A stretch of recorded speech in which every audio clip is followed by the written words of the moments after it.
जब तुम किसी औरत से बात करना बंद कर देते हो तो कुछ बहुत दिलचस्प होता है। पहली नजर में यह आसान लगता है। तुम मैसेज करना बंद कर देते हो, कॉल करना बंद कर देते हो, और वह या तो इसे नोटिस करती है या नहीं, लेकिन उसके दिमाग में एक के बाद एक कई चीजें होने लगती हैं।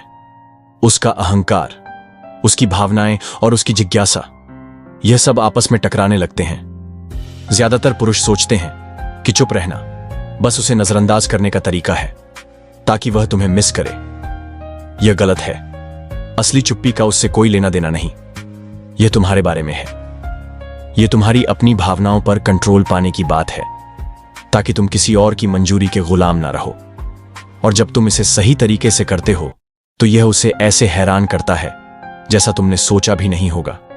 तो जब तुम पीछे हटते हो तो असल में होता क्या है? क्या वह चुपके से तुम्हारा ध्यान खोने का अफसोस करती है? क्या वह गुस्सा होती है?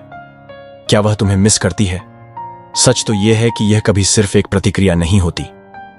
यह एक पूरी प्रक्रिया है, एक के बाद एक कई चरण, जो वह तब महसूस करती है जब वह आदमी जिसे वह सोचती थी कि हमेशा रहेगा अचानक गायब हो जाता है। जब तुम उससे बात करना बंद करते हो तो तुम उसका वह पैटर्न तोड़ देते हो जो उसे अटूट लगता था। ज्यादातर औरतें, चाहे वह माने या ना माने, लेकिन वे इस बात की आदी हो जाती हैं कि कोई उनका पीछा करेगा। जब वह दूरी बनाती है तो वह उम्मीद करती हैं कि पुरुष उस दूरी को कम करने की कोशिश करेंगे। वह सफाई माफी या कम से कम उनका ध्यान पाने की बेताब कोशिशों की उम्मीद करती है। लेकिन जब तुम चुप्पी चुनते हो, ना कि गुस्से से बल्कि आत्मसम्मान से, तो तुम कुछ बहुत खास करते हो।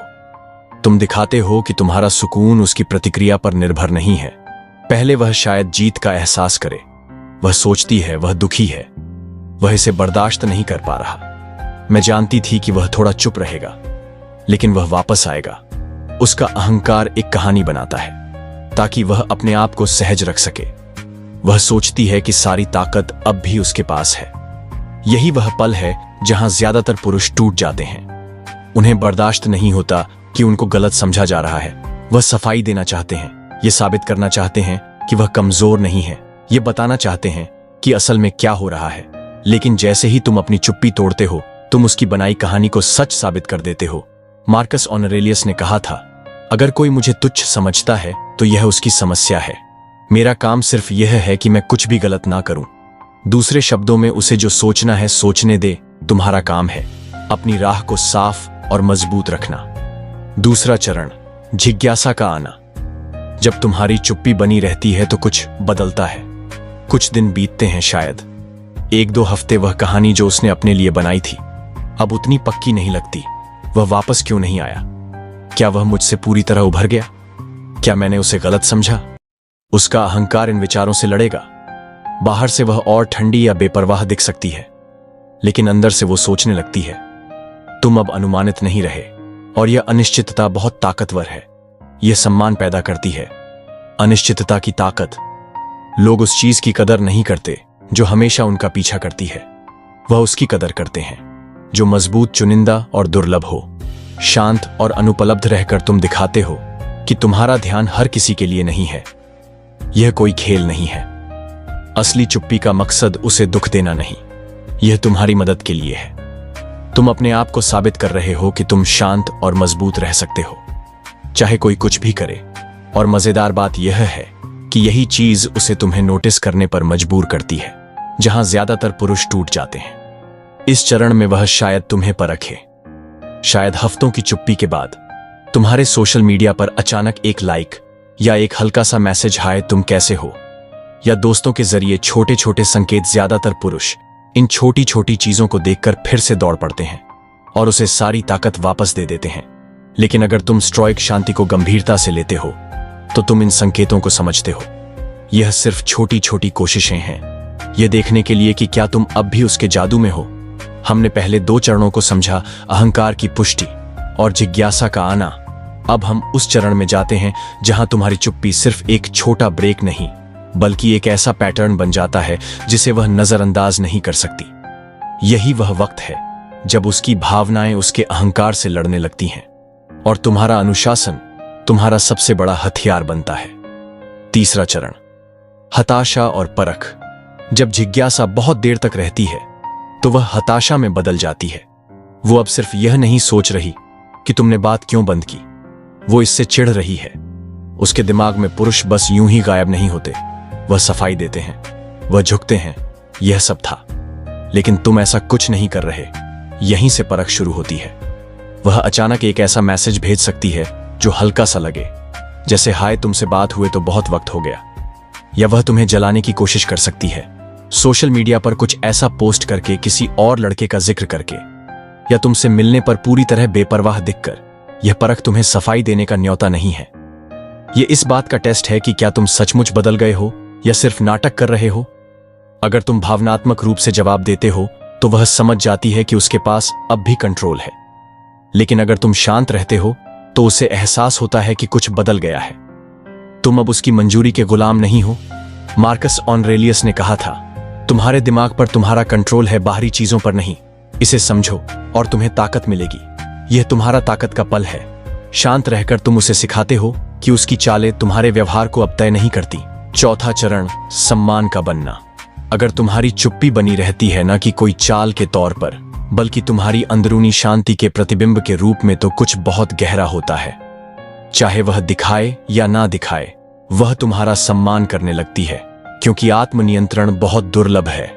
ज्यादातर पुरुष भावनात्मक दबाव में टूट जाते हैं। वह यह साबित करने की इच्छा को रोक नहीं पाते कि वह कमजोर नहीं है या अपनी सफाई देना चाहते हैं। जब तुम ऐसा नहीं करते तो वह समझती है कि तुम अलग हो। तुम अपने समय और अपनी ऊर्जा की ज्यादा कदर करते हो। इसका मतलब यह नहीं कि वह दौड़कर तुम्हारे पास वापस आएगी, लेकिन वह तुम्हें एक अलग नजरिए से देखने लगेगी। शायद मैंने उसे गलत समझा।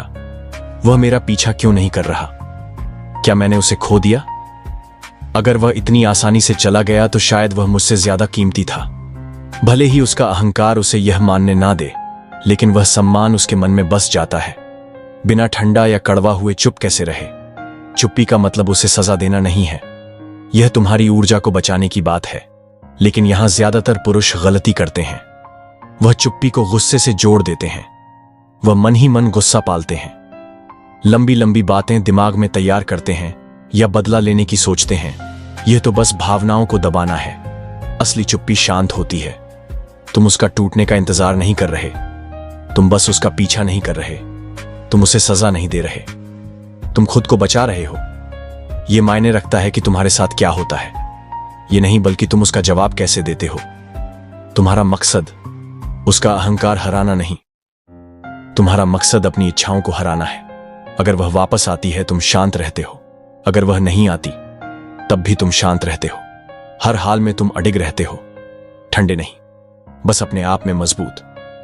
पांचवा चरण, वह बदलाव जो तुम नहीं देखते। जब तुम्हारी चुप्पी लंबे समय तक बनी रहती है तो उसका दिमाग ऐसी जगहों पर जाता है जिनके बारे में तुम्हें कभी पता नहीं चलेगा। वह पुरानी बातचीत को याद करने लगती है, अपने फैसलों पर सवाल उठाने लगती है, या तुम्हारी तुलना उन पुरुषों से करने लगती है जो तुम्हारी शांति और मजबूती की बराबरी नहीं कर सकते। लेकिन यह उम्मीद मत करो कि वह खुलकर यह सब मानेगी। अहंकार बहुत कम लोगों को अपनी गलती मानने देता है।